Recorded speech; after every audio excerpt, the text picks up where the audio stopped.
Bismillahirrahmanirrahim. Assalamualaikum warahmatullahi wabarakatuh.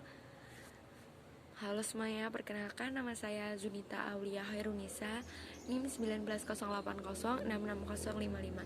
Saya dari kelas Pendidikan Fisika 3B Fakultas Sains Teknologi Universitas Negeri Wali Songo Semarang. Oke, di sini saya akan menjelaskan penjelasan dasar tentang termodinamika. Maka dari itu, kita simak penjelasan berikut ini. Oke, kali ini untuk yang pertama kita akan membahas definisi termodinamika. Termodinamika berasal dari bahasa Yunani, yaitu thermos yang berarti panas dan dinamite yang berarti perubahan. Jadi, termodinamika adalah salah satu cabang ilmu fisika yang mempelajari usaha dan kalor pada suatu sistem dan lingkungan. Selanjutnya, kita akan membahas istilah-istilah penting dalam termodinamika, yaitu sistem.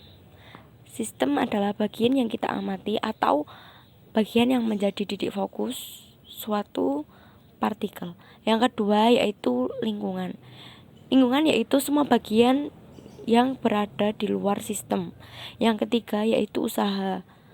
Usaha adalah satuan perpindahan energi dari sistem ke lingkungan ataupun sebaliknya.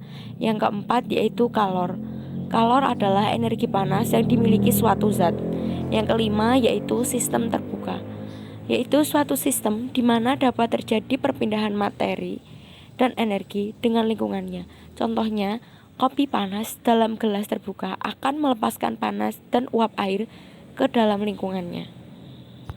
Yang selanjutnya yaitu sistem tertutup, yaitu suatu sistem di mana hanya dapat terjadi perpindahan energi ke lingkungannya, tetapi tidak dapat terjadi perpindahan materi.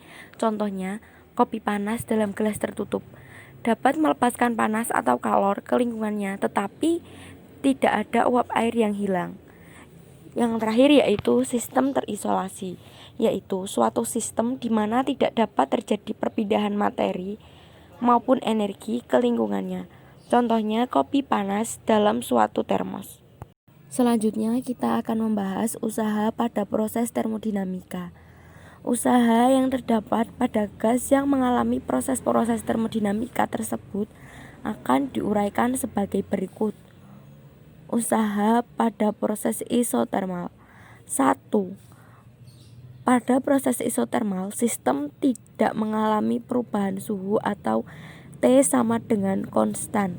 Jika kita lihat dari Kuhn-Baill, persamaan untuk proses isotermal akan menjadi PV sama dengan konstan atau P1V1 sama dengan P2V2. Diturunkan menjadi W sama dengan integral V2V1 kali PdV. Nah, bisa dilihat di contoh berikut ini. Itu mencari W sama dengan integral N kali R kali T per V kali dV sama dengan nRT kali integral dV per V. W isotermis sama dengan nRT kali ln V2 per V1. Yang kedua yaitu usaha pada proses isobarik. P sama dengan C. Pada proses isobarik, tekanan yang ada akan selalu konstan. Jika kita lihat persamaan hukum Charles yaitu V per T sama dengan konstan, sehingga V1 per T1 sama dengan V2 per T2. Usaha yang terjadi pada proses isobarik dapat ditulis W sama dengan P kali delta V atau diturunkan menjadi P kali V2 min V1. Yang selanjutnya yaitu usaha pada proses isokorik. Proses isokorik adalah proses perubahan keadaan sistem pada volume konstan. Pada proses isokorik, gas tidak mengalami perubahan volume, sehingga usaha dilakukan sistem sama dengan 0. Dapat dicari dengan rumus W sama dengan P kali V2 min V1 atau W sama dengan P kali 0 sama dengan 0. Yang selanjutnya yaitu usaha pada proses adiabatik, yaitu proses adiabatik adalah suatu proses perubahan keadaan gas di mana tidak ada kalor aki yang masuk atau keluar dari sistem gas. Proses ini dapat dilakukan dengan cara mengisolasi sistem menggunakan bahan yang tidak mudah menghantarkan kalor atau juga disebut bahan adiabatik. Kita dapat menggunakan rumus P1V1 pangkat Y sama dengan P2V2 pangkat Y. T1V1 pangkat Y-1 sama dengan T2V2 pangkat Y-1.